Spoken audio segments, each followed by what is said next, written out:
And hello again, I'm Kim Shepard. This is video 3B. We're going to look at another contingency table today and talk about the difference between the marginal distribution and the conditional distribution. So to get started, you have a table in your notes that contains information from Cecil County High School students for 3 different years, for the year 1990, 2000, 2010. So one of our variables is what year it was. The other variable is what the students did after they graduated. And so the categories here are that they continued their education, they became employed, they went into the military, or they did something else. So the first thing we'd like to do with this, one thing that you'll notice here, we've put the totals. And so you can see that across these 3 time periods, 176 students altogether went on to college or continued their education, 115 got a job, and so on. We've also totaled the students by year. So you can see in 1990, we were looking at 100 students. In the year 2000, 150. In 2010, there were 140 students for a total of 390 high school graduates that make up this table. So part A, we're asked to give the marginal distribution for what graduates did after high school. Marginal distribution, we're just looking at one variable. We want to know what students did after high school. We're sort of going to ignore what year they graduated for now and just look at what they did after high school and look at these in terms of what their percentages were. So I'm going to move over to the sideboard to do this. The whole entire table contained 390 students. So for each one of these categories, we'll figure out of the total number of students, what percentage of them continued their education, what percentage of them got a job, and so on. So the total number of students that continued their education, all the way on the right-hand side of your table there were 176. And so if you take 176 out of 390,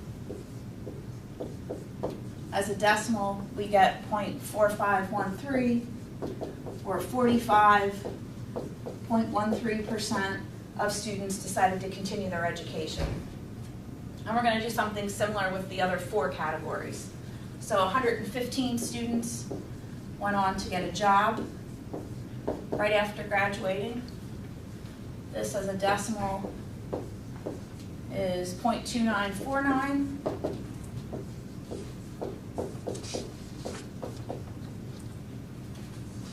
The number of students that joined the military, there were 60 students that joined the military out of the total number of students in the table.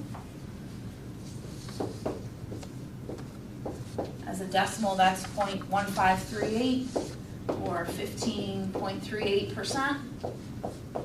And then finally, in the other category, there were 39 students out of the 390 that did something different. And this would be 0.10, or 10%.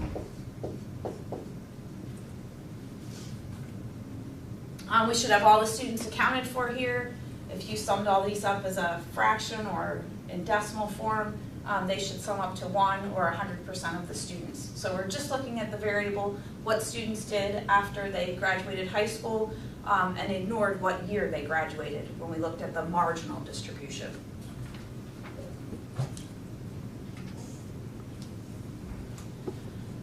Okay, back over to the center board. We have question B. What percentage of the 1990 graduates joined the military? Remember, whenever you're figuring these out, always think about what number goes on the bottom. So this case, it's what percentage, not of everybody, but of the 1990 graduates. So in 1990, there were 100 students total, and out of those 100 students, we want to know what percentage of them joined the military. So 17 joined the military, we would take 17 out of 100. Out of 100, this is the super easy one. 17% in the year 1990 joined the military. All right, similar question in part C. This time, It's what percentage of the 2010 graduates went on to college. So this time we're looking at the 2010 graduates. 140 will go in our denominator. And out of those 140, we'd like to know the percent that went on to college or continued their education. And so 84 of them continued their education. Out of the 140, this is 0.6 or 60%.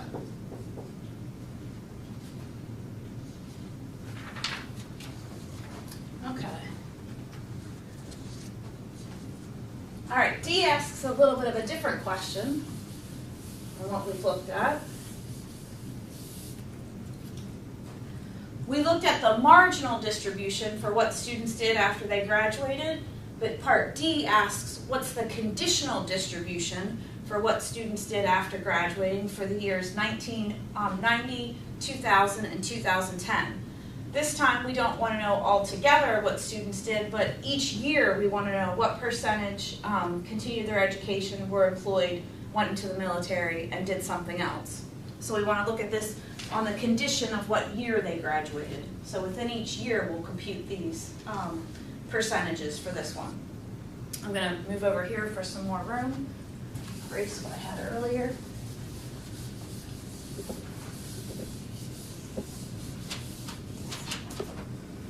And so this time for each category for what they're going to do after graduation, I'm going to separate these by year. I'll first look at the students that graduated in 1990. In 1990, there were 100 students that graduated, so this one's nice and easy. 32 of them went on to finish their education, so that's going to be 0.32 or 32%. 41 of them became employed out of the 100, so 41% got a job. 17 went into the military, so 17% went into the military, and then 10 of them did something else.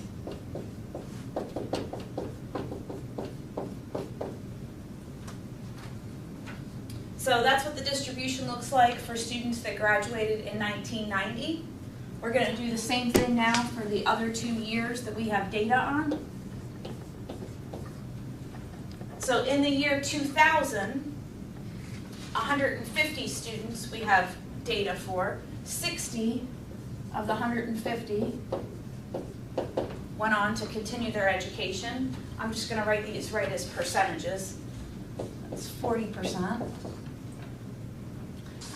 49 of the 150 got a job. So that's almost 33%. 26 joined the military. Again, this is out of the 150 that graduated in the year 2000. So this is 17.3%. And then finally 15 did something else. That makes up the last 10%. And then we'll do this one more time and see what the distribution looks like for the year 2010. In the year 2010, 140 students graduated. Out of those 140, 84 of them continued their education to make up 60%. Where to stand. The next category is employed. 25 of the 140 students that graduated got a job. Almost 18% of the graduates from that year. For military, 17 out of the 140 joined the military. And then 14 did something else.